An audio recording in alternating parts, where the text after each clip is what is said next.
Bueno, buenas tardes a todos y todas, a los que estamos aquí y a los que participáis también a distancia. Bueno, la sesión de hoy nos toca continuar con el capítulo primero y bueno, me ha parecido importante retomar un poco brevemente la parte primera del primer capítulo y luego continuar con la segunda. Y la forma en la que he dividido las hojas han sido por temas, un poco por ideas principales que he podido sacar o las ideas más relevantes. Me gustaría empezar diciendo que bueno, me parece muy interesante como nuestro compañero la sesión pasada profundizó un poco y contextualizó pues, las fuentes, ¿no? de la obra que hoy nos toca trabajar, que es la miseria de la filosofía, como respuesta a la filosofía de la miseria de Proudhon, sobre todo yo creo, para ver los puntos de unión o las cosas en las que podrían estar ambos autores en consonancia, ¿no? Y sin embargo, en mi caso, he decidido profundizar más y centrarme en las ideas que elabora Marx durante este capítulo, o esta primera parte, y también hacer unos breves apuntes sobre el desarrollo que va a tener a posteriori, que yo creo que ya podemos ver comparando la obra anterior que hemos trabajado, ¿no? Las obras, los cuadernos y los manuscritos, pues un avance en su pensamiento, ¿no? que seguirá teniendo más adelante. Bueno, en la primera parte de este primer capítulo, titulado Oposición entre valor de uso y valor de cambio, la primera idea a remarcar, que ya se comentó la sesión pasada, es pues el método histórico que cree Marx que es importante utilizar para explicar el desarrollo y las respectivas fases del intercambio y la división del trabajo. Esto aparece en las páginas de la 3 a la 6. Después, en las páginas de 6 a 12, Marx me parece que quiere pues, concretizar y explicar pues, de forma más concreta la relación que existe, la relación completamente contradictoria que existe entre valor de uso y valor de cambio. Y dice, la oferta y la demanda colocan frente a frente la producción y el consumo basados en intercambios individuales. El que demanda ofrece un producto cualquiera o el signo representativo de todos, el dinero, y también representa el valor de uso. El que ofrece demanda lo mismo y representa el valor de cambio. Luego sigue diciendo, el producto que se oferta no es útil en sí mismo, su utilidad la prueba el consumidor, y no solo es útil. En el curso de la producción ha sido cambiado por todos los gastos de producción, materias primas, salarios, valores dinerarios. El producto que se demanda será efectivo si se dispone de medios de cambio, productos dinerarios. Y luego la última idea que retomo es pues, la necesidad que tiene Marx de dotar de carácter histórico las categorías de compradores y vendedores. Que yo, bueno, uniéndolo con cómo las explica más adelante, pues las entiende como personificaciones de relaciones sociales y económicas. Esto es en las páginas 11 y 12, que es donde nos quedamos la sesión pasada, y dice, la competencia de los representantes de los consumidores y los productores está determinada por el desarrollo de las fuerzas productivas y el desarrollo social en su conjunto. La diferencia de posición en el mundo, que es el producto de la organización social. Y dice que el sistema de necesidades se funda en la organización y el desarrollo de la producción. Que luego estas ideas las desarrollo un poco más en las siguientes hojas. sobre todo la primera del método y esta. Después, ya yéndonos a la segunda parte, en las páginas 14 a 18, bueno, en el capítulo valor constituido, valor sintético, pues Marx lo que hace es pues pone en duda un poco el posible descubrimiento de Proudhon de esta idea de valor constituido, valor sintético, y lo que hace es pone sobre la mesa la teoría de valor de trabajo de Ricardo y dice Marx considera la teoría de valor de trabajo que explica el movimiento real de la sociedad actual, la producción burguesa, interpretación científica de la vida económica actual.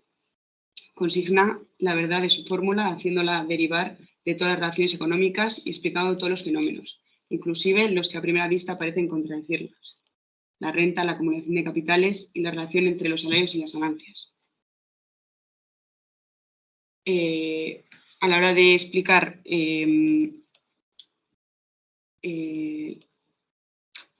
lo que determina el valor, ¿no?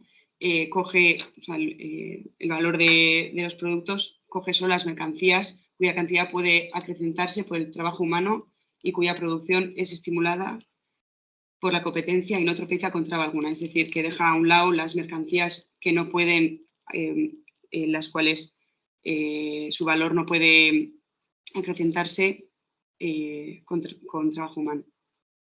Y luego también en esta parte, pues un poco poniendo en duda lo que dice Lord Lauderdale, no sé si lo digo bien, sobre la variación del valor.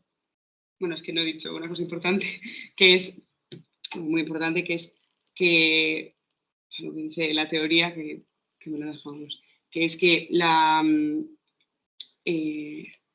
determinación del valor es por el tiempo de trabajo necesario para su producción, que luego será socialmente necesario, ¿no?, para la producción.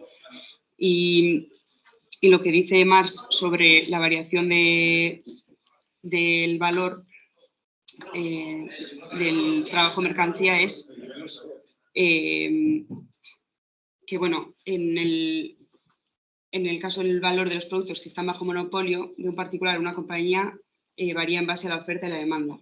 Pero en el caso de existir competencia entre vendedores, el valor depende de los gastos de producción. Y, como he dicho, el Lord Lauderdale dice que varía en función de la oferta y la demanda únicamente. Después pues sigue explicando esta teoría, ¿no?, de Ricardo, de Tomás de Ricardo, diciendo que el precio natural del trabajo es el mínimo salario, ¿no? Dice que el salario se determina por el tiempo de trabajo que hace falta para producir lo necesario para el mantenimiento del obrero, que son las subsistencias necesarias para la vida y la reproducción del obrero, aunque este es el centro en cual gravitan los precios corrientes del salario. Puede elevarse por encima de él porque la ley del valor encuentra su contrapeso en las consecuencias de las variaciones de la relación oferta-demanda. Y luego, si vamos a la nota 12,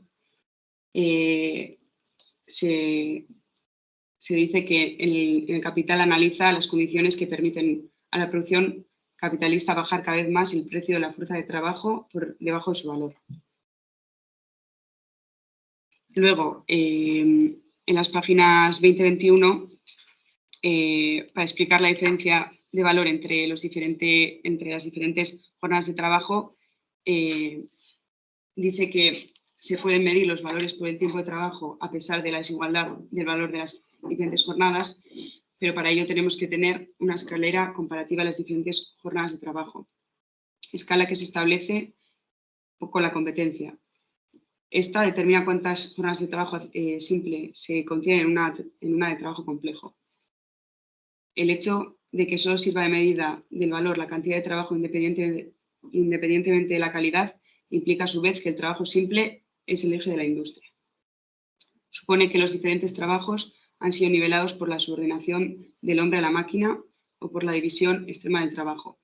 El péndulo del reloj ha pasado a ser la medida exacta de la actividad relativa de dos obreros, como lo es de la velocidad de dos locomotoras. En el taller automático, el trabajo del obrero se diferencia por el tiempo que emplean. Este depende de causas materiales, como son la constitución física, edad y sexo, y morales, que serían la paciencia, la impasividad y la asiduidad. Y esta diferencia cuantitativa se convierte en cualitativa.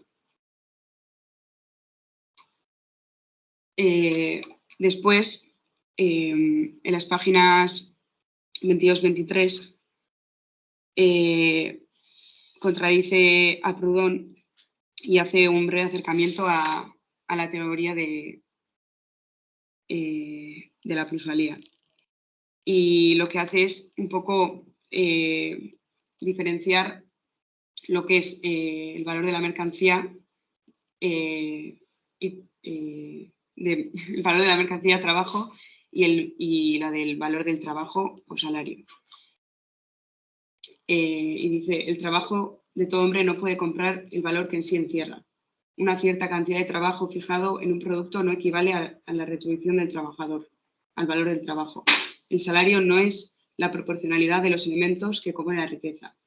No es el precio íntegro de todas las cosas. Que es esto lo que dice Proudhon, según Marx, que también es lo que digo, lo que he dicho antes, ¿no? Que deberíamos un poco profundizar más en los textos de Proudhon para ver exactamente si dice esto, ¿no? Después, en las páginas 24-25, bueno, hace unos apuntes, unos breves apuntes, diría yo, de la diferencia entre estas dos categorías que son trabajo, mercancía y fuerza de trabajo. Y me ha parecido interesante pues, traerla me ha parecido curioso, ¿no? Que igual anteriormente no aparece, o no lo recuerdo por lo menos. Y dice, el trabajo es siempre trabajo determinado. El trabajo se define cualitativamente por el objeto y el objeto a su vez se determina por la calidad específica del trabajo. El trabajo se compra teniendo en cuenta los valores de los que se supone que están contenidos potencialmente en él. Pero cuando se dice que tal cosa es una mercancía, no se trata del fin con la que se compra, de la utilidad que se quiere sacar de ella y de la aplicación que se quiere hacer. Es una mercancía como objeto de tráfico. Y luego, yendo a la nota 19, Marx dice en el Capital que la fuerza de trabajo es una mercancía vencida, cuyo valor aparece después de ser utilizada. Y en la expresión de el valor del trabajo, el valor se ha transformado en su contrario. Después, durante las páginas 27 y 28, he titulado esta parte materialismo histórico porque al final está un poco haciendo en contra a Proudhon en esta parte, diciendo que, ya que dice Proudhon que el trabajo necesario para la producción de la mercancía de trabajo expresa su justa proporción respecto a las necesidades, ¿no? Y para Marx esto, pues, parece que no es así, vuelve a enlazar con la idea que empieza pues a desarrollar al principio, ¿no? que dice que el antagonismo entre clases determina el desarrollo histórico de las fuerzas productivas. El uso de los productos se determina por las condiciones sociales en que se encuentran los consumidores y estas mismas condiciones se basan en el antagonismo de clases. Y luego dice que en una sociedad basada en la miseria, los productos más miserables tienen la prerrogativa fatal de servir para el uso del número mayor. Y luego yendo a la nota 20, se dice que este esbozo sería un esbozo de una sociología de la civilización y del progreso que resume las ideas desarrolladas en la primera parte de la ideología alemana, que serían lo que luego pues, acaba desarrollando como teoría materialista de la historia, que explica el progreso como resultado del antagonismo entre capital y trabajo.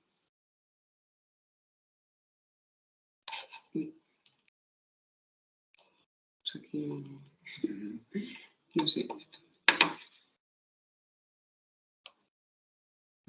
Sí, vale, pues no sé. Pues ahí está. Luego, en las páginas, bueno, la página 29 explica cómo la producción, o sea, explica hace como un planteamiento de lo que sería la producción en una sociedad sin clases, y dice que la producción estaría orientada a la utilidad y no al intercambio, ¿no? Dice que en una sociedad futura donde habrá cesado el antagonismo de clases y donde ya no habrá más clases, el consumo no será determinado por el mínimo tiempo de producción. El tiempo de producción que ha de consagrarse a los diferentes objetos será determinado por el grado de utilidad social de cada uno de ellos. Después, en las páginas 29-30, nos habla de, bueno, también en un debate con Proudhon, también luego citaré a Ricardo, que me parece interesante la cita que está en esta página, ¿no? Dice: el tiempo de trabajo necesario para la producción de un objeto no expresa su grado de utilidad, por lo que el valor de cambio de ese objeto no puede regular la justa relación entre oferta y demanda. Las variaciones de la demanda y la oferta indican al productor la cantidad en la que es preciso producir una mercancía dada para recibir a cambio por lo menos los costes de producción. Y como estas variaciones son continuas, existe también un movimiento continuo de retiro y de la aplicación de capitales en las diferentes ramas de la industria. Y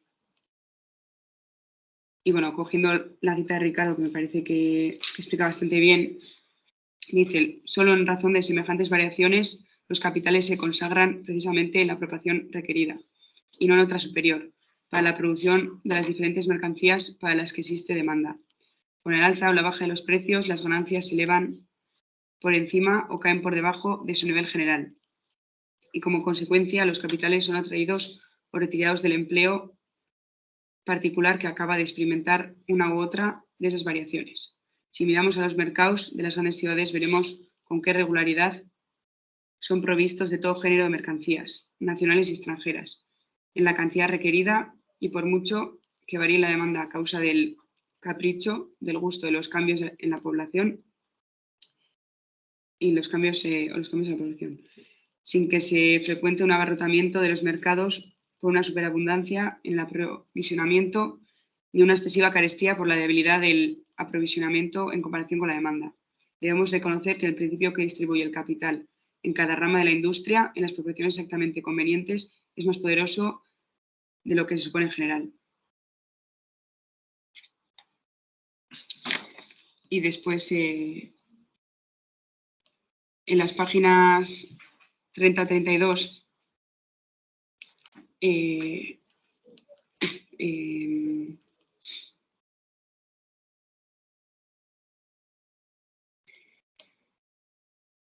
bueno, señala que todo nuevo invento, bueno, está explicando la reducción del tiempo socialmente necesario para la producción, que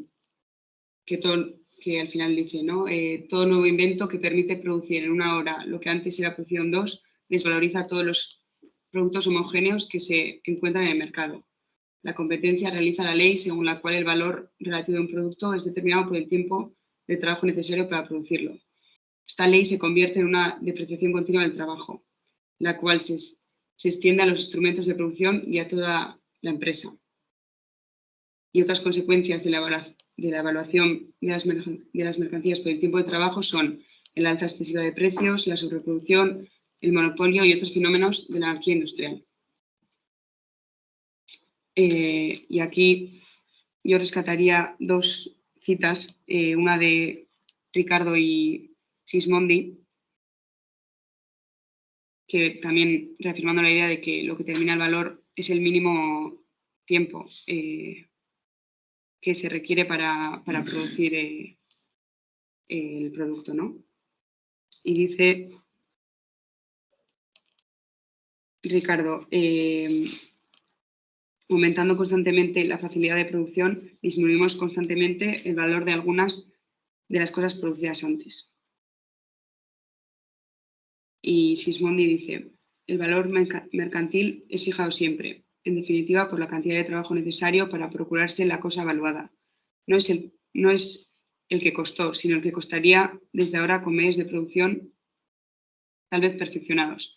Y esta cantidad, aunque sea difícil apreciarla, siempre es establecida con fidelidad por la competencia. Sobre esta base se calcula la demanda del vendedor, lo mismo que la oferta del comprador. El primero afirmará tal vez que la cosa le ha costado 10 jornadas de trabajo, pero si el otro sabe que en adelante puede producirse en 8 jornadas de trabajo y si la competencia aporta la demostración a ambas partes, el valor se reducirá solo a 8 jornadas y el precio en el mercado se establecerá a ese nivel. Una y otra parte sabe naturalmente que la cosa es útil, que es deseada y que sin este deseo no habrá venta, pero la fijación del precio no guarda ninguna relación con la utilidad. Y bueno, antes de ir a las últimas páginas de la segunda parte del primer capítulo, Marx al final difiere con diferentes propuestas de socialistas ingleses, sobre todo que según han planteado la aplicación igualitaria de la teoría de Ricardo, ¿no? Dice que la ley de proporcionalidad, ¿no? que entre otros pues, Atkinson plantea, ¿no? Diciendo que una producción proporcionada es la realización entera de la ciencia económica social. Marx dice que la época de la gran industria, que es forzada a producir en una escala cada vez mayor y más amplia, se impone sobre la demanda, ¿no? Entonces, al final, los intercambios individuales dice que son compatibles con la pequeña industria y puede existir una justa proporción entre oferta y demanda, pero con la gran industria supone miseria y anarquía. No hay forma de que la demanda, pues, aparte que entre la demanda y la oferta haya un equilibrio que la demanda un poco pues dirija la oferta, ¿no? O sea, vale. Luego, también sobre la igualdad de los intercambios, dice que, bueno, coge sobre todo después a lo que dice Bray. Dice que, porque dice, bueno, que en Francia todavía no se le ha leído demasiado y que le parece interesante. Y dice, la igualdad de los intercambios hará que gradualmente la riqueza pase de manos de los capitalistas actuales a manos de la clase obrera y que conducirá por su propia naturaleza al trabajo universal. Entonces, Marx cree que está planteando pues, medidas para la transición entre la sociedad actual y el régimen de comunidad de bienes que luego cambia y se refiere al comunismo. Que eso aparece también en la nota 31, ¿no? Entonces, frente a esto, pues Marx plantea pues otra cosa, ¿no? Dice que si todos los miembros, esto en las últimas páginas ya, 40-41, si todos los miembros de la sociedad son trabajadores directos, el intercambio de cantidades iguales de horas de trabajo solo es posible a condición de que se convenga por anticipado el número de horas que será preciso emplear en la producción material. Este acuerdo equivale a la negación del intercambio individual.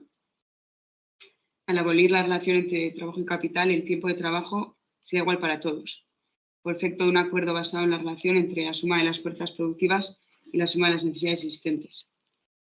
Que, por ejemplo, Bray no dice esto de igualar la jornada salarial, o sea, plantea pues, otras cosas, ¿no? Esto puede acarrear pues, unas consecuencias y mantener los propios intercambios individuales, ¿no? Y dice, no hay intercambio de productos, sino intercambio de trabajos que concurren a la producción. La forma de intercambio de los productos corresponde a la forma de la producción. Modifíquese esta última y como consecuencia se modificará la primera. Entonces, la nota 32 nos dice que esto sería como una primera fase del plan, del plan que plantea en el programa del Partido Obrero Alemán sobre una primera fase de la sociedad comunista, ¿no? Y él dice eso, que no se pueden mantener los intercambios individuales porque el modo de producción al que, porque estos corresponden a un modo de producción determinado, ¿no? Y que a su vez está respondiendo al antagonismo de clases. Entonces, al final, bueno, pues Proudhon, Bray y diferentes autores que sobre todo profundizan en estos dos, igual en Sismondi también, pues están planteando pues, la continuidad de esto, que en ese momento histórico con el desarrollo de las ruedas productivas pues convergería o derivaría pues, al mantenimiento del antagonismo entre clases y bueno, básicamente no he profundizado mucho en algunas cosas, entonces pues si ahora hay tiempo de sobra para eso, pues para hacer apuntes, críticas también y todo, y lo que sea.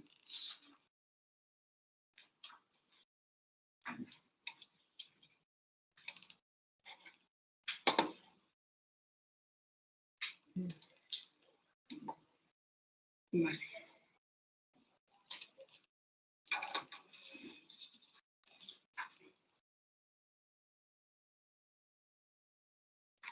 ¿Hay algo en el chat?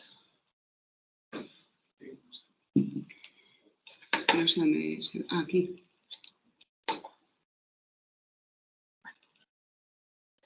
Vale. No lo pongo, lo dejo abierto igual.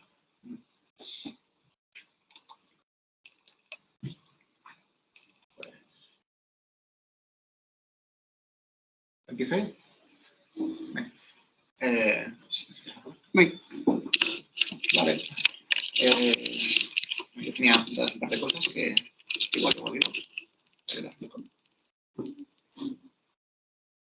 Pero bueno, en general el capítulo, sí, a mí concuerdo en que es muy interesante y que sí que avanza más igual que el primer capítulo que leímos en la otra sesión y que sí que profundiza más en cosas más concretas.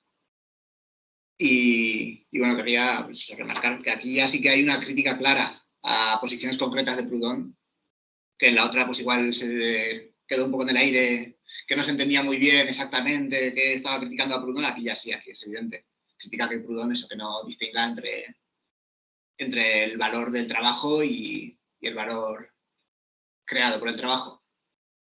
Que los identifique entre sí y que eso evidentemente le lleve a no poder diagnosticar adecuadamente la explotación capitalista y a plantear una salida del capitalismo, un socialismo irreal y que no acabaría con la explotación capitalista mediante eso. Lo que plantea Proudhon es que lo que hay que hacer es un cambio justo de las cosas por su valor, entendiendo el valor como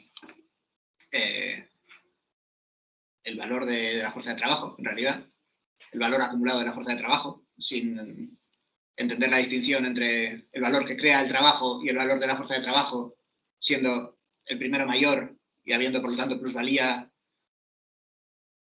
Y claro, entonces plantea Proudhon, aunque no cita directamente a Proudhon, por lo menos esta otra cita muy larga que hace de Bray.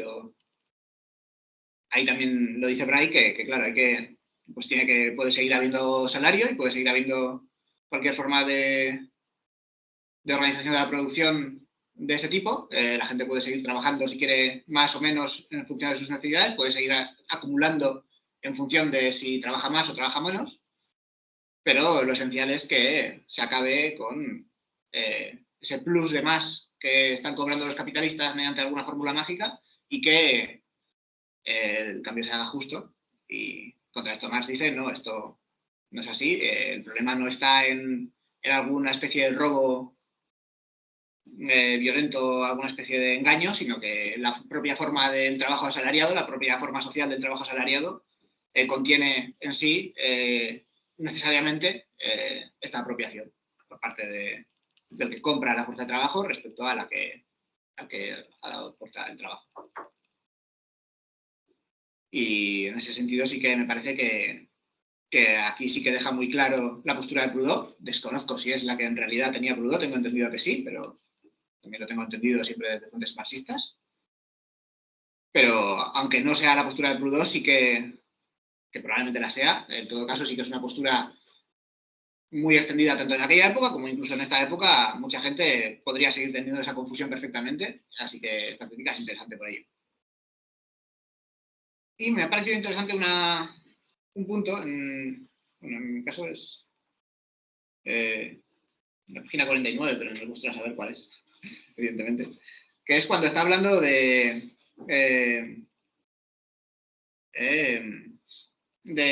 la competencia y de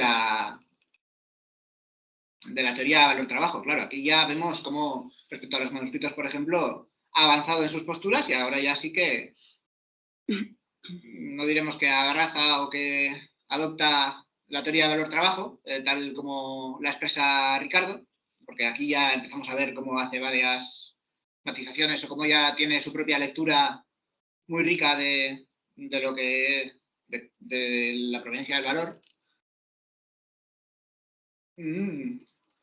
Pero la sigue contraponiendo muchas veces a eso, a la competencia, al valor o al precio fijado por la competencia. Y nos dice aquí, cuando habla de Proudhon, cuando está criticando a Proudhon, nos dice, veamos qué partido saca el señor Proudhon de esta relación de proporcionalidad.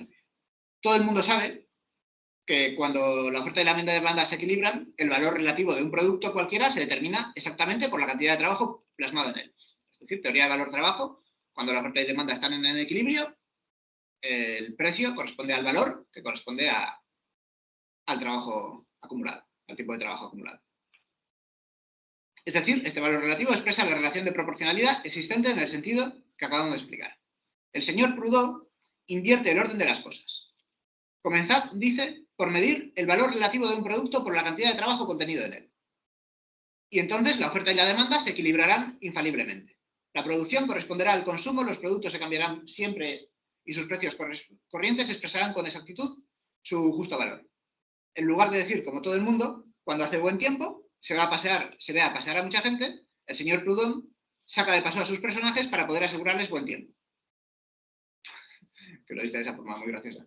Que aquí está señalando, pues eso, cuál es la relación entre la competencia y la teoría del valor-trabajo. Y nos indica Marx que lo primero y el fenómeno real observable es la competencia, el fenómeno que rige los mercados y que rige el precio, que sería lo más material, digamos así, o lo más inmediato. Y que es mediante las propias leyes de la competencia que emana o surge o se materializa la teoría del valor. Es decir, la teoría del valor no existe por encima de la competencia, existe a causa de la competencia, precisamente porque esa competencia hace que los capitalistas tengan que competir entre ellos y tengan que ajustar el precio de sus productos a sus costes de producción. Ocurre que el precio oscila en torno al valor y no se da ningún tipo de relación inversa. Y cuando hablamos de que el valor se define por el coste de producción, estamos teniendo en cuenta siempre, y es una conclusión extraída de la existencia de la competencia. No lo está negando ni lo está contradiciendo en ningún caso, sino que viene incluido ya en la teoría del valor del trabajo. Y me ha parecido interesante por eso.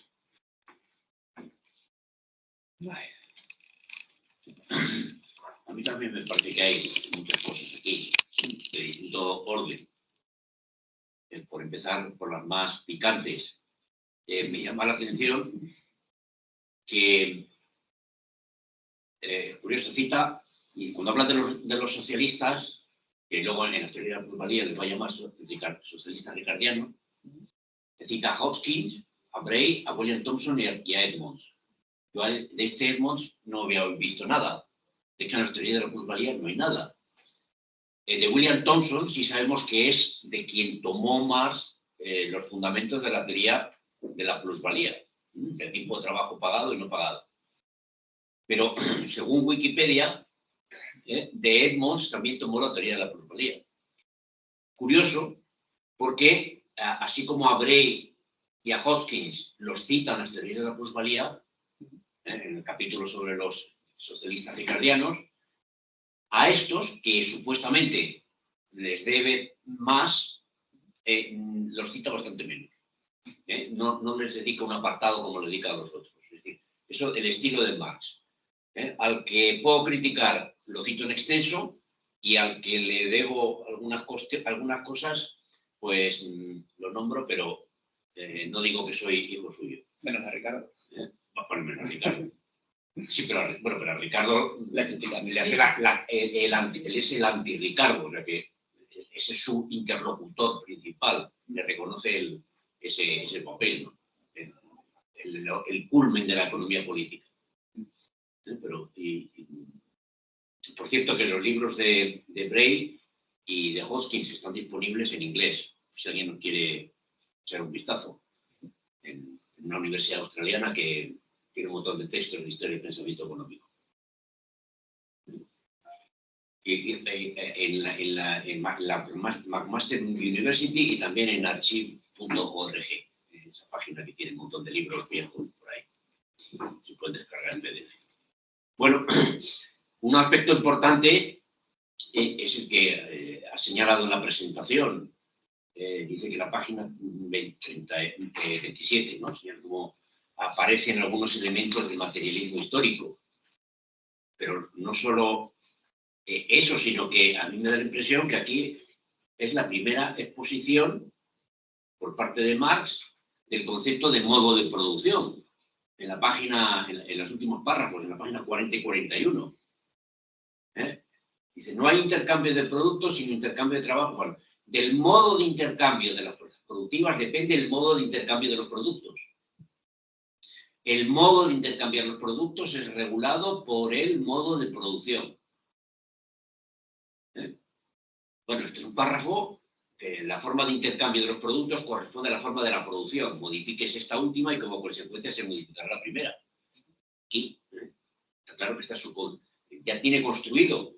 Aquí no solamente tiene una interpretación más elaborada de la teoría del valor, sino que tiene hasta sus principios del materialismo histórico aplicados a la evolución de largo plazo, pues aquí está el modo de producción.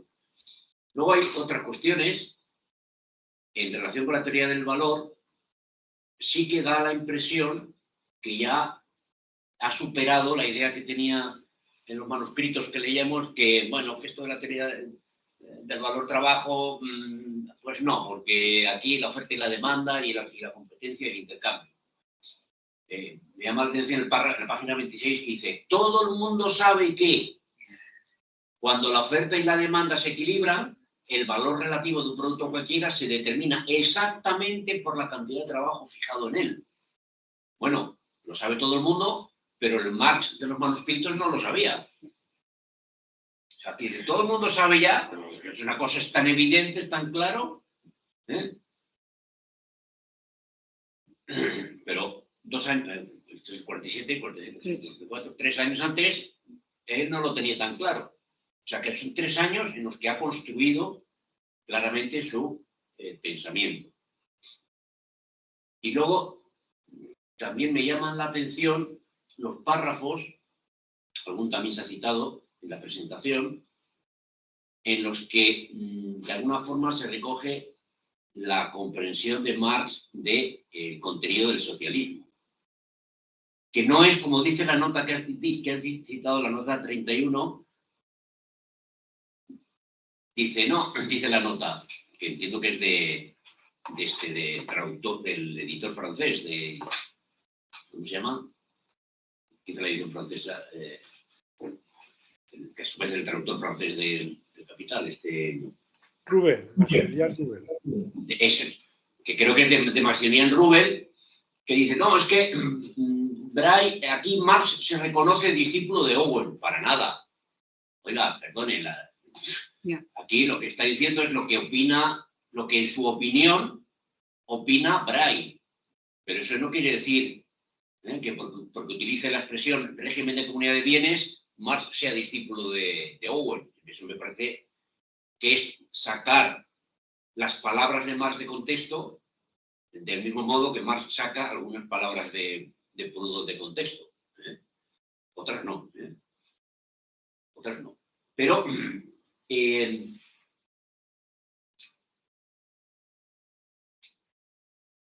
de Braille se dice también en las notas, si no recuerdo mal, que es discípulo de Owen. Tampoco es cierto.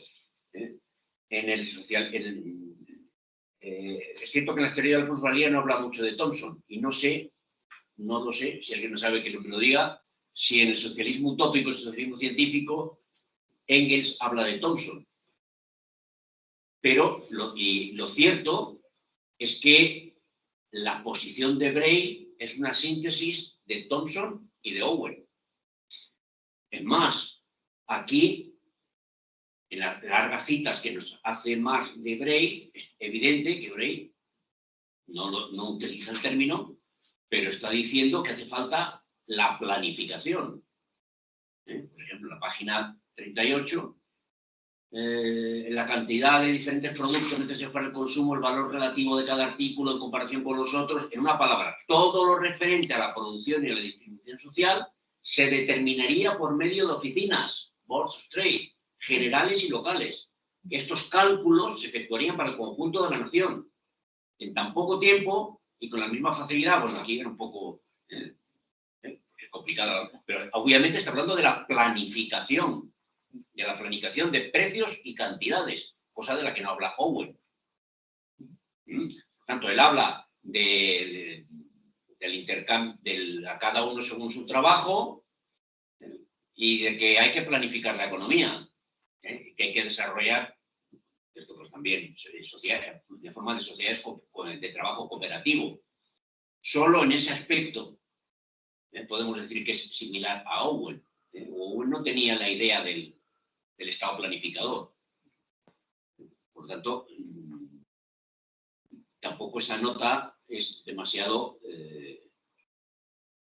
correcta en relación con Braille. Pero hay unos párrafos sobre el socialismo. Bueno, otra cosa, antes del socialismo, yo no encuentro la teoría de la crisis. Ya empieza a introducir Marx aquí, el punto 31. En la página 31, la evaluación de las mercancías por el tiempo de trabajo, este mismo modo de evaluación explica el alza excesiva de precios, la sobreproducción y otros muchos fenómenos de anarquía industrial. Así que lo que ya desarrollaban, intuía en los manuscritos, aquí insiste todavía más. La anarquía de la producción y cómo el modo de organización el sistema de precios y la competencia genera necesariamente sobreproducción y anarquía y por lo tanto crisis, etc. Pero estoy buscando lo del socialismo, que lo he notado, pero no sé dónde lo he metido. Había un par de párrafos interesantes sobre la... Se me ha borrado. Joaquín, página 29. 29. Nota 21. Efectivamente. En una sociedad, ese es uno. En una sociedad futura, donde habrá cesado el antagonismo de clases y donde ya no habrá más clases, el consumo no será ya determinado por el mínimo de tiempo de producción, pero el tiempo de producción que ha de consagrarse a los diferentes objetos será determinado por el grado de utilidad social de cada uno de ellos. Por cierto, la palabra social esta desapareció en una edición y volvió a aparecer en otra. Bueno, esto es una norma de organización de los recursos, de asignación de los recursos en una sociedad socialista en función del grado de utilidad social de los productos que se puedan obtener aplicados a distintos tipos de trabajo, que claramente anuncia lo que Marx entiende por organización social de la producción. Y hay otra, aquí ya lo encontré también, en la página 40, en la que dice: lo que hoy es el resultado de la acción del capital y de la competencia entre los obreros, mañana, al abolir la relación entre el trabajo y el capital, será logrado por efecto de un acuerdo basado en la relación entre la suma de las fuerzas productivas y la suma de las necesidades existentes. Un acuerdo entre la suma de las fuerzas productivas y la suma de las necesidades existentes. Bueno, otro criterio de cómo asignar, de nuevo, muy vinculado al anterior, como le entiende que el socialismo es producir para las necesidades sociales, producir para las necesidades, no producir para el beneficio o para la acumulación de poder o de capital, como en el caso del capitalismo. Pues ya está.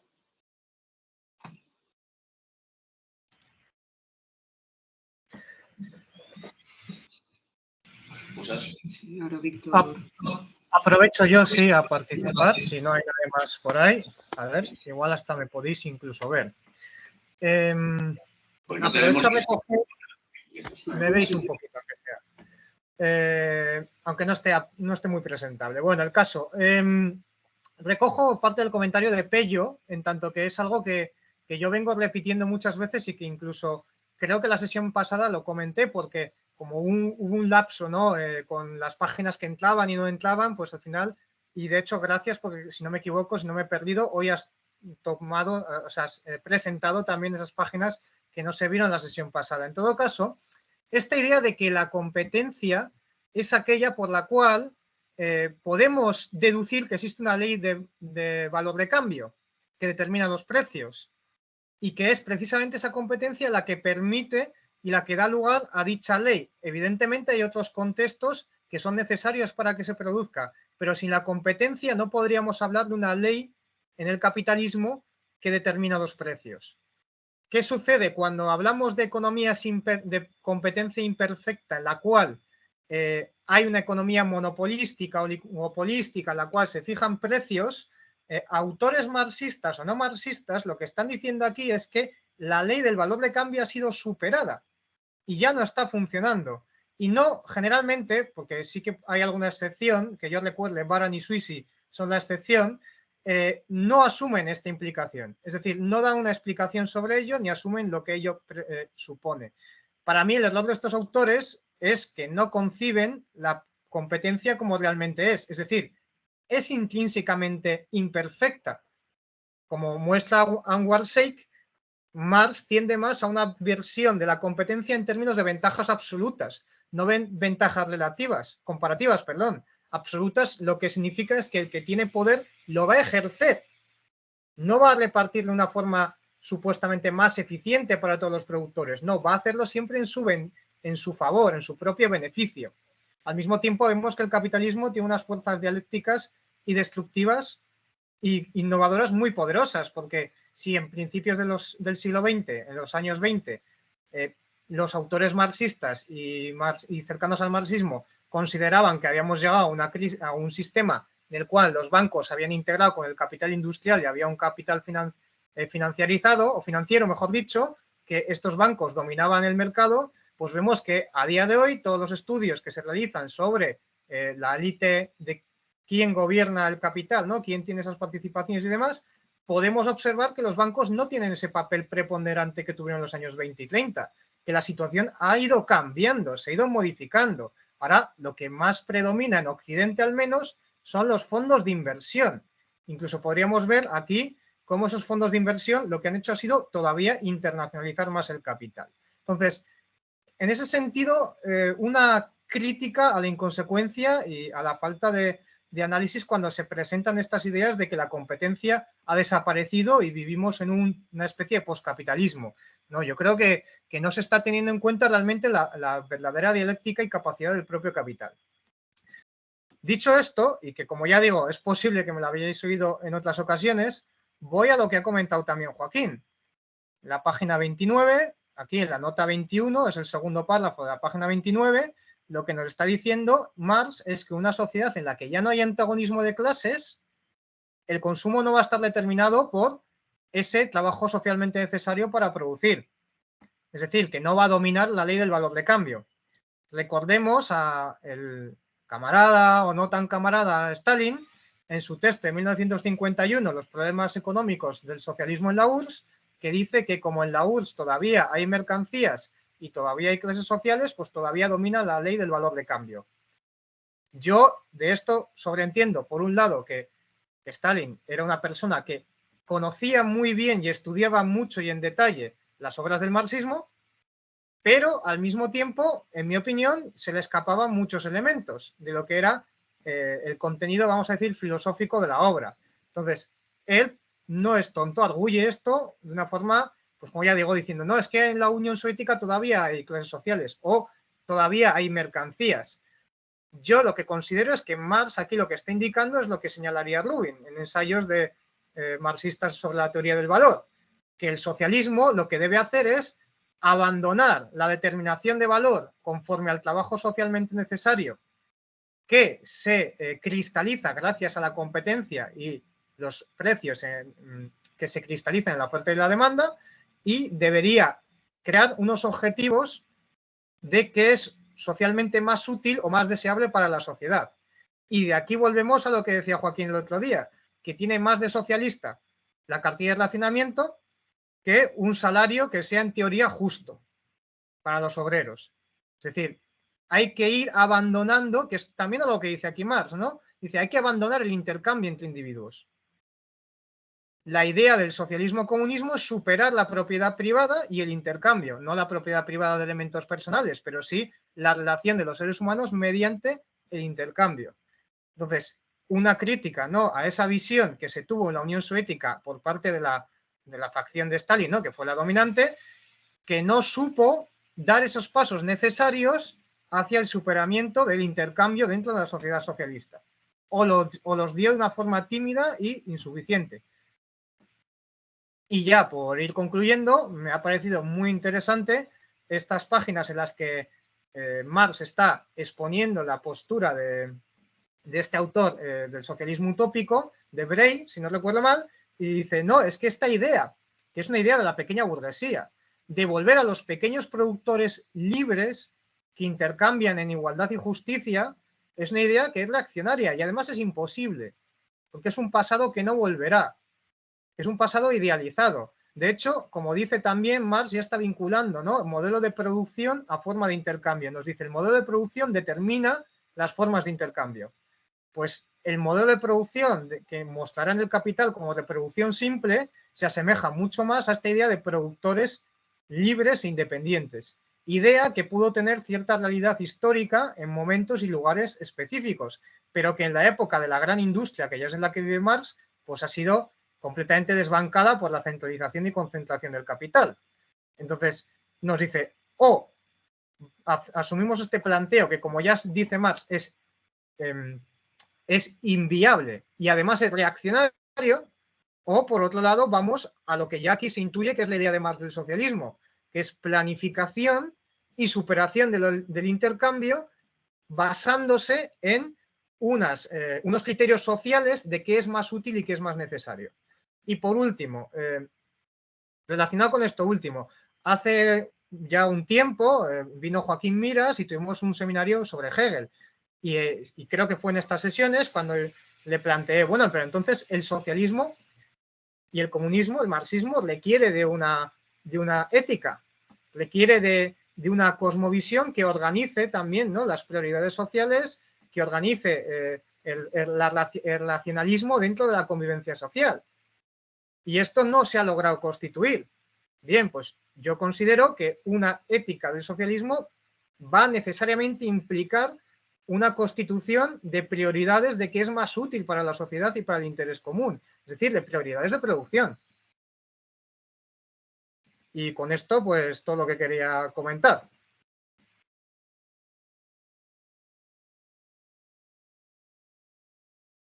Parece lo que ha dicho Víctor.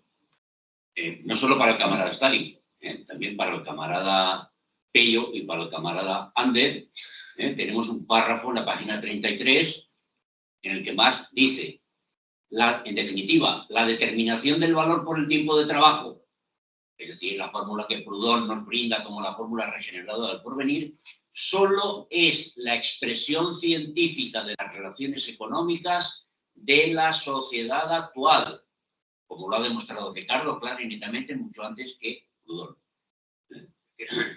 Valor, el tiempo de trabajo, valor como tiempo, el tiempo asociado al valor, el trabajo, solo es la expresión de las relaciones económicas de la sociedad capitalista. Ni antes ni después. Y aprovecho que tengo la palabra para decir otra cuestión. El último párrafo tiene una estrellita con una nota a pie de página del propio Marx que me parece muy interesante, porque parece muchas veces que, bueno, a la hora de decir, bueno, ¿qué alternativas hay al capitalismo? Pues en los últimos 50 años lo que estamos haciendo normalmente es redescubrir el Mediterráneo. Fijémonos en lo que dice la nota. Como en cualquier otra teoría, la de Bray tiene sus partidarios que se han dejado engañar por las apariencias. En Londres, Sheffield, Leeds y otras muchas ciudades de Inglaterra se han fundado Equitable Labour Exchange Bazaars. Estos bazares, después de haber absorbido cuantiosos capitales, terminaron todos por quebrar de manera escandalosa. Y esto ha desilusionado para siempre a sus partidarios. Aviso al señor Proudhon. Nos está hablando del intercambio de tiempo, que es una práctica que parece que moderna y cómo estamos por esta vía superando el capitalismo. Bueno, pues yo tengo tiempo y le doy clases particulares al hijo de una señora que a cambio acumula tiempo, entonces me fríe una tortilla mañana que no puedo hacerme la cena. Eso ya lo inventaron a principios del siglo XIX. Y parece la gran novedad de las personas que quieren hacer algo concreto para superar el capitalismo a finales del siglo XX, principios del siglo XXI. Pues no, señores, eso tiene 150 años de antigüedad, 180 años de antigüedad y no sirvió para nada. Tanto que hay que volver a los fundamentos porque si no, estamos perdidos. Yo defenderme rápidamente. Y a Ander de paso, que creo que está de acuerdo. Cuando nosotros hablamos de que Marx hacía referencia y que había cierta historicidad en algunas categorías de Marx, hablábamos de las categorías de...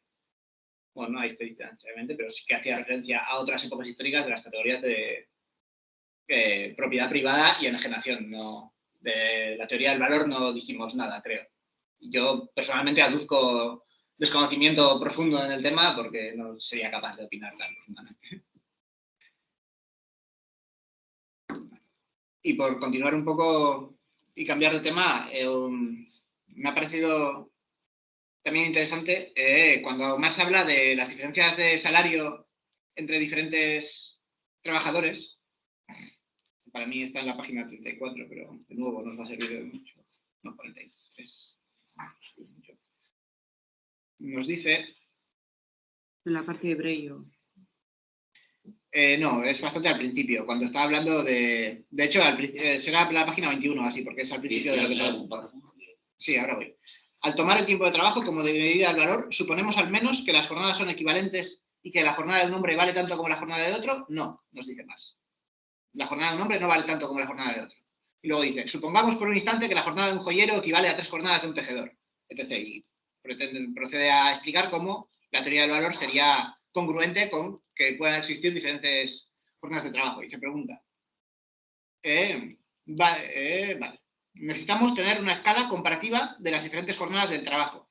Esta escala se establece, nos dice, por la competencia. ¿Vale vuestra hora de trabajo tanto como la mía? Esta es una cuestión que se resuelve por la competencia, nos dice. Y claro, no entiendo muy bien lo que está queriendo, no sé si no entiendo muy bien lo que está queriendo decir aquí o en efecto todavía está relativamente equivocado en esto. O sea, por lo que tengo entendido, la diferencia entre el precio del salario, entre el valor de la fuerza de trabajo de diferentes trabajadores que trabajan en diferentes ramas de la producción, en diferentes puestos de trabajo, depende de la diferente dificultad de la formación de esos trabajadores, del diferente trabajo socialmente necesario para la producción de esa fuerza de trabajo. Y luego Marx empieza a hablar de que, claro, en el caso de la industria moderna, sí que se da el hecho de esa igualación del valor de la fuerza de trabajo, si hablamos en términos más modernos, porque el trabajo humano se subsume al trabajo de la máquina, se convierte en trabajo simple y, por lo tanto, todos los trabajos se igualan en la mínima calidad de los mismos y es inmediato el traspaso de un trabajador de una rama de la producción al otro, y lo único que vale son las diferencias cuantitativas que puedan aportar esos trabajadores. Pero claro, no siendo esa la realidad de toda la producción social de mercancías, no sé ya en la época de Marx, pero evidentemente no en la actual, entiendo que sí que aquí, pues, Marx todavía le falta matizar en algo, ¿no?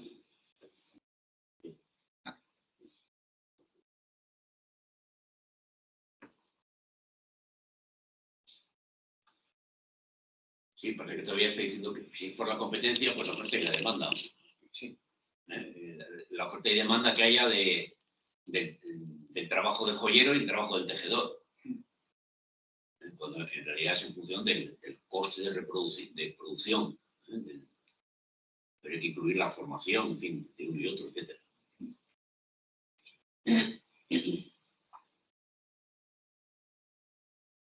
Sí, todavía tiene un pequeño lío aquí.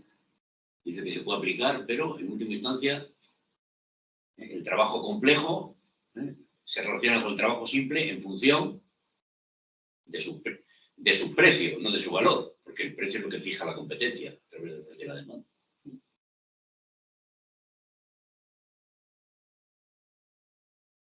Vale su hora de trabajo tanto como la mía, pues resuelve la competencia.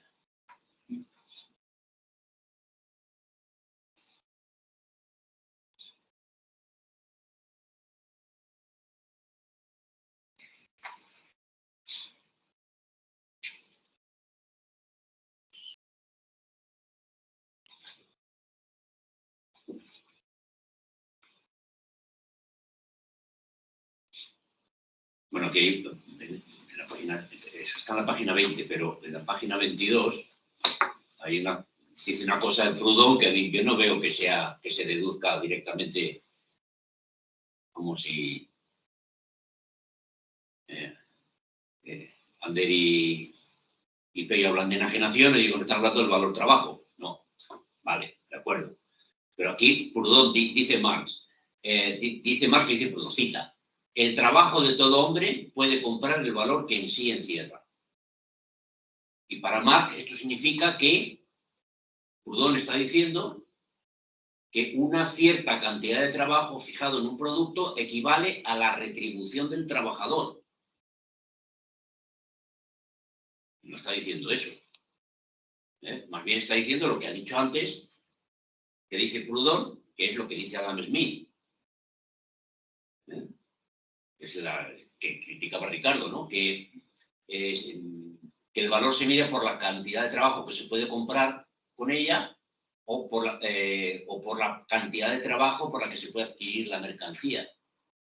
Es como en algunos momentos dice Adam Smith que se define el valor, pero no está diciendo que equivale exclusivamente a la retribución del trabajador. O que Proudhon diga que lo que cobra el trabajador es el valor del trabajo, el valor que se expresa en la mercancía.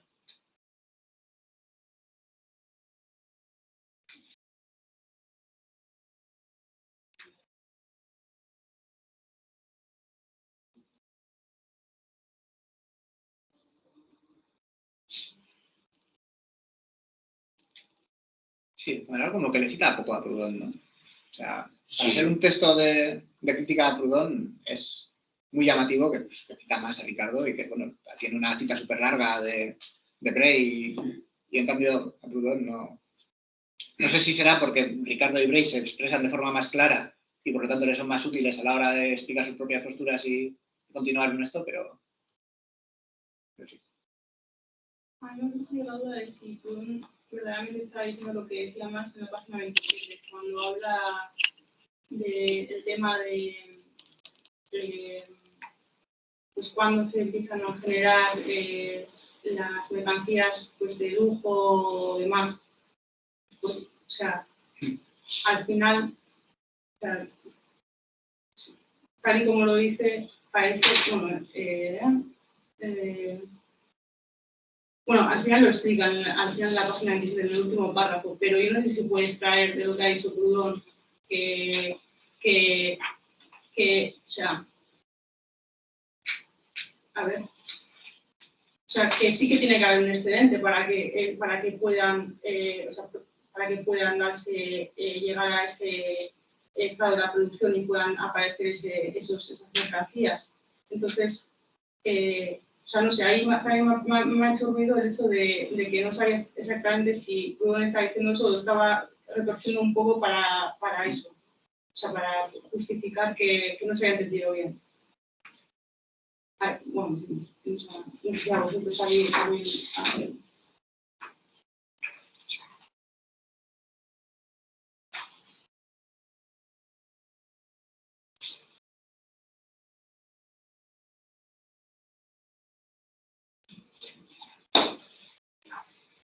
Sí, lo cierto es que todas estas afirmaciones de poner la carreta por delante de los bueyes las dice sin poner una cita.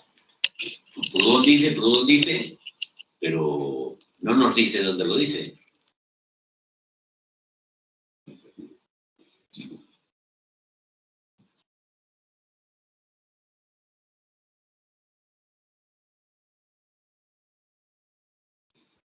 Yo un poco en línea de lo que señalaba ahora Pello respecto a que hay como poca crítica a Proudhon,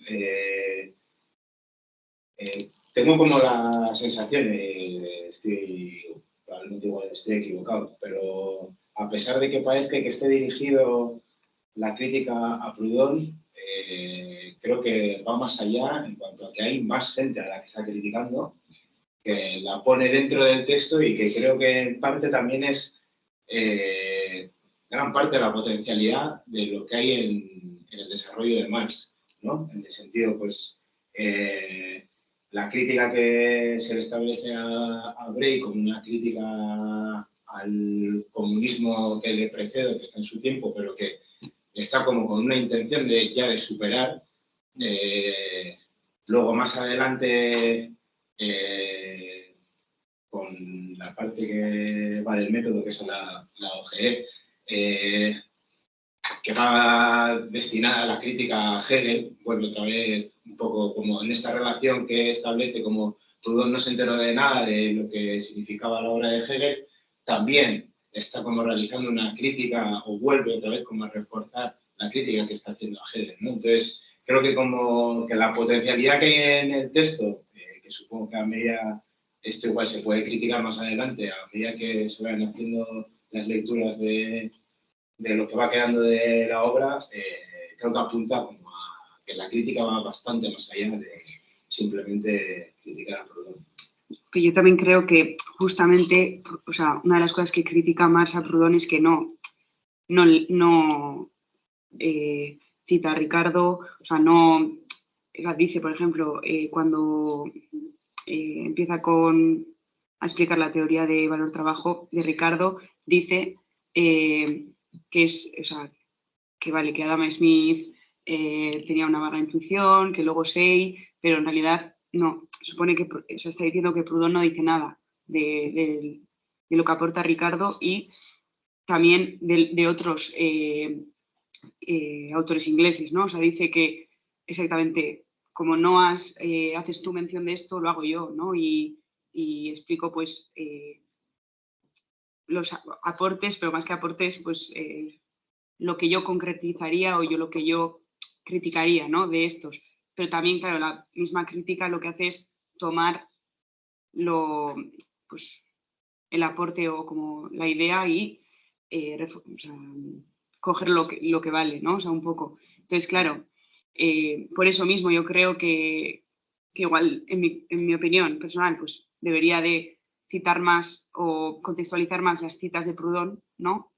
Pero al mismo tiempo es que no le interesa, porque yo creo que un poco también, a raíz de lo que dijo en la anterior sesión el compañero, que sí que está dirigida, ¿no? La obra a sacar las cosquillas y un poco a decir lo que él quiere decir sin aupar o, yo qué sé, poner sobre la mesa pues las ideas que sí, positivas o las ideas que comparte con Proudhon, ¿no? Porque yo veo que no hace referencia apenas a las ideas que sí coge, ¿no? Un poco las usa igual algunas, pero no lo dice tal cual. Claro, lo que ha dicho un poco Joaquín antes. Entonces yo sí que entiendo por esa parte por qué cita a otros, ¿no? Y no tanto a él. O sea, un poco, no sé. En la 27, es que ahora leyendo lo he visto. Espera, bueno, sí. Dice, afirmar ahora que los hombres pudieron dedicarse a la creación de productos en un orden superior y a industrias más complicadas, porque todas las necesidades de todos los trabajadores estaban satisfechas, significaría hacer abstracción del antagonismo de clases y subvertir todo el desarrollo histórico. Claro, o sea, yo entiendo aquí que quiere, como está volviendo a criticar esta cuestión, ¿no? De que está hablando del trabajo de forma aislada y que quiere evidenciar las relaciones sociales que hay en el trabajo. Pero, o sea, decir que no sé, que es en cuanto todas las necesidades de todos los hombres están satisfechas, entonces se puede llegar a ese estado, me parece como que sería una tontada decir una cosa así. O sea, no es demasiado, es como está un poco exagerado. O sea, que me parece pertinente la aportación que está haciendo aquí Marx, y precisamente porque probablemente sea una ruptura con Proudhon, pero no sé si está justificado como se hace, porque me parece decir eso es como, no sé, es como muy exagerado, ¿no? Sí.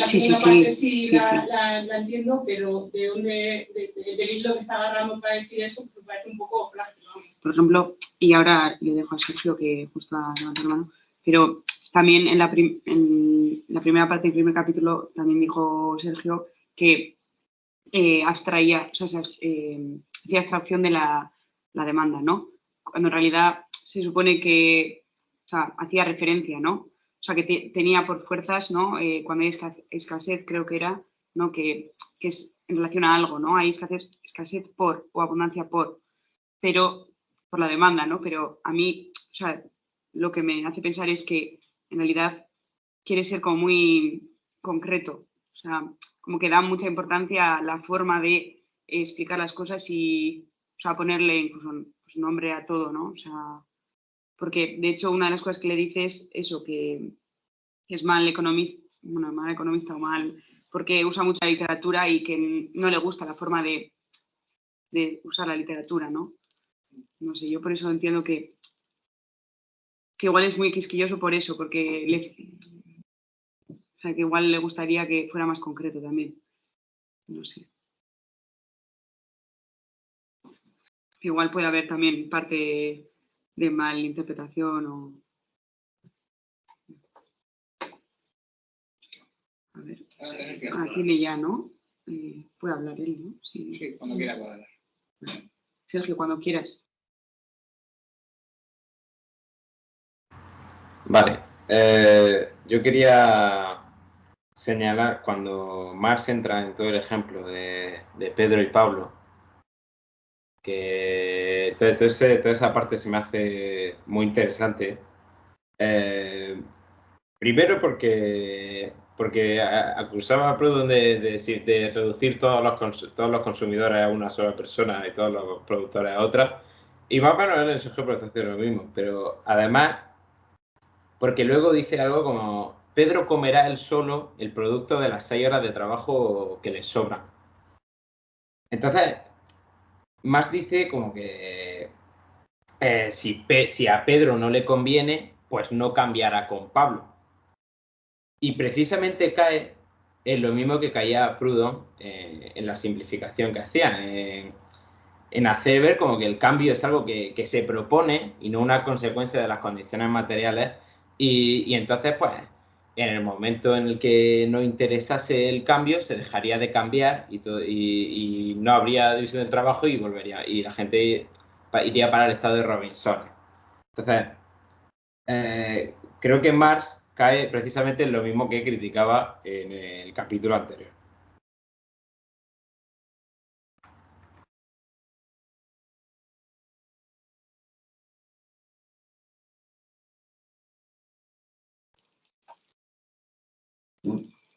No, no, no, al revés.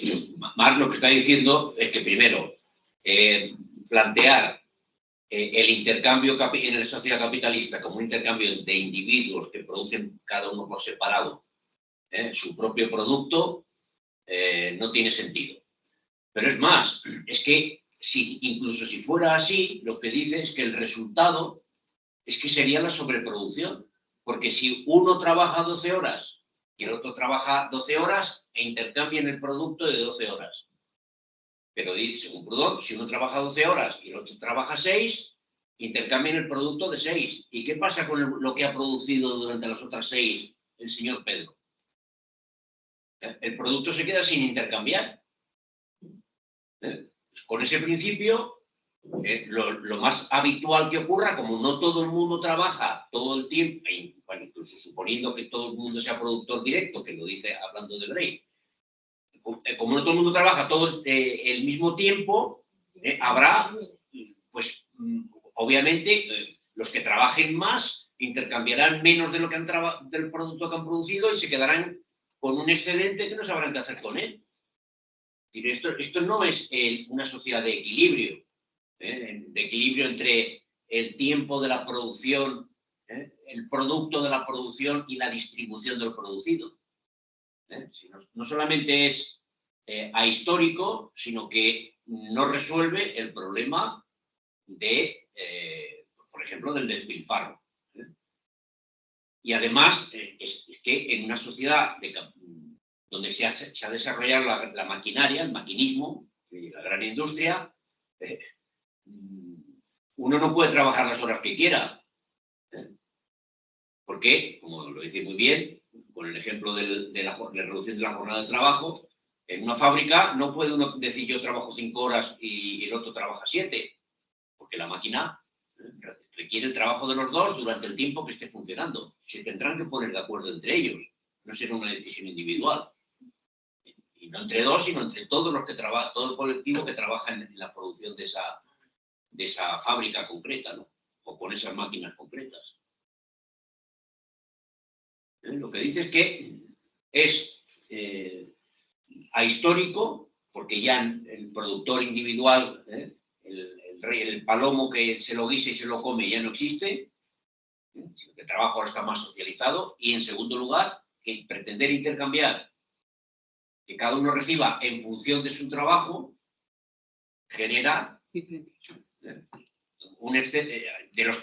un producto de aquellos que han trabajado más que la media que no se sabe cómo distribuirlo. Salvo que lo regalen.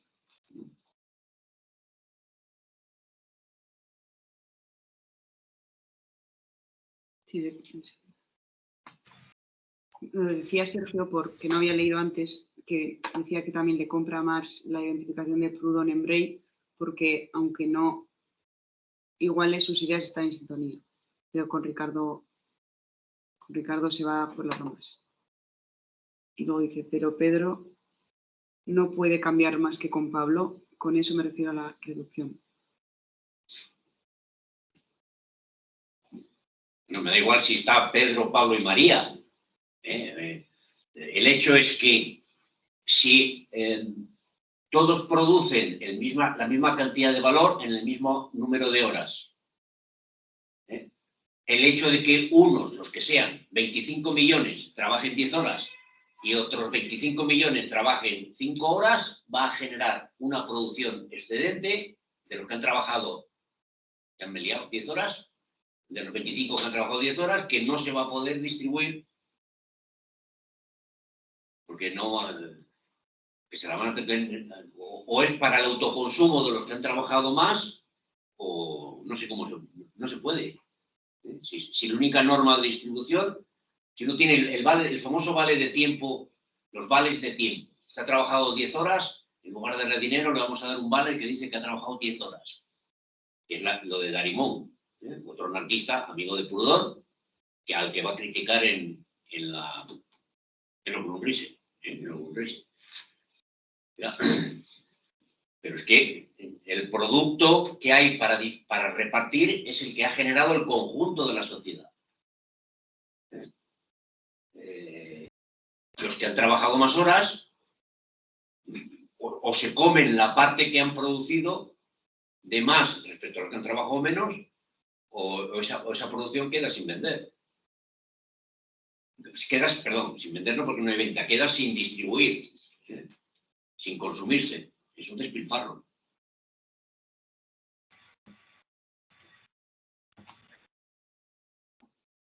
Ahondando en esto que se comentaba de que en la época del maquinismo no se puede dejar las horas de trabajo al libre albedrío de cada uno, yo creo que Marx lo comenta, pero no lo explica mucho en estas páginas, igual incluso más de lo que yo considero.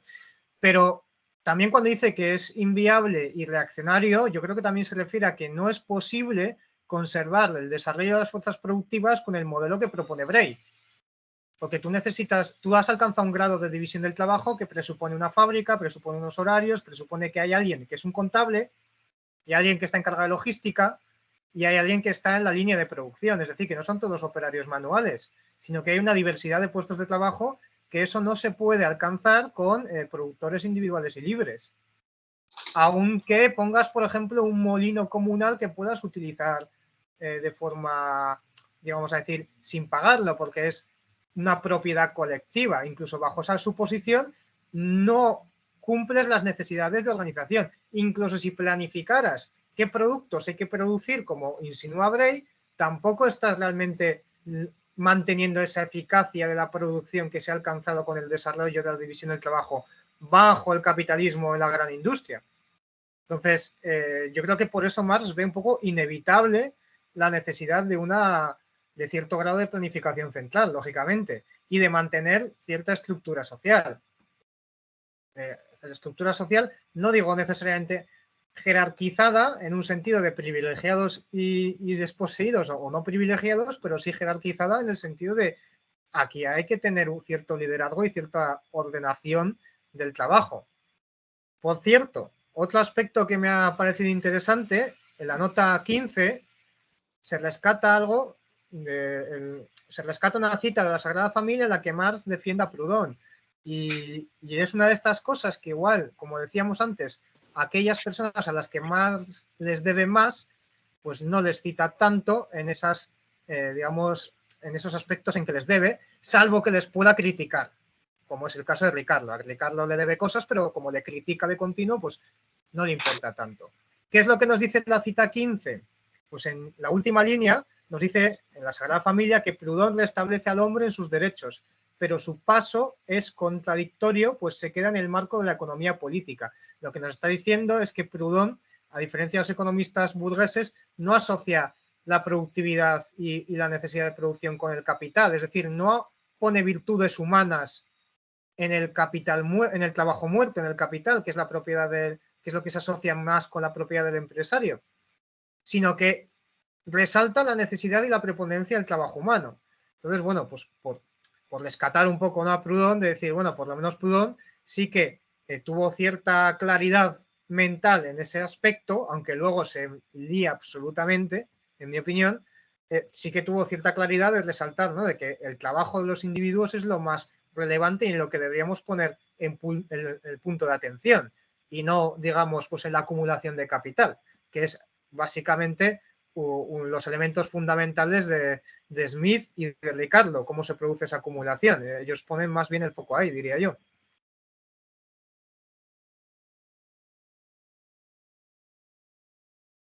Sí, bueno, claridad mental y también ideología más en sintonía con Marx, ¿no? O sea, Smith y Ricardo eran liberales, eran ilustrados y estaban a favor del capitalismo y querían defender el capitalismo.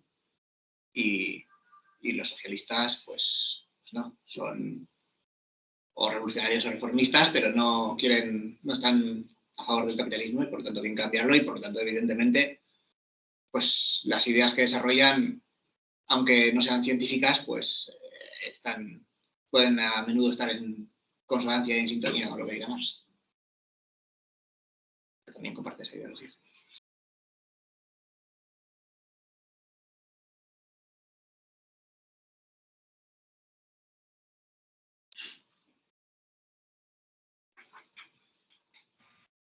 Sí, o sea, como dices tú, Pello, sin duda, es una cuestión en gran medida ideológica. Yo lo comentaba, pues, porque igual ha pasado un tanto desapercibido, pero bueno, que no todo lo que dice Proudhon, vamos a decir, es desechable, ¿no? Que por algo colaboró con Marx, ¿no? Hasta cierto punto, porque tenía una postura ideológica que, digamos, tenía algo de revolucionaria, ¿no? Algo de progresista.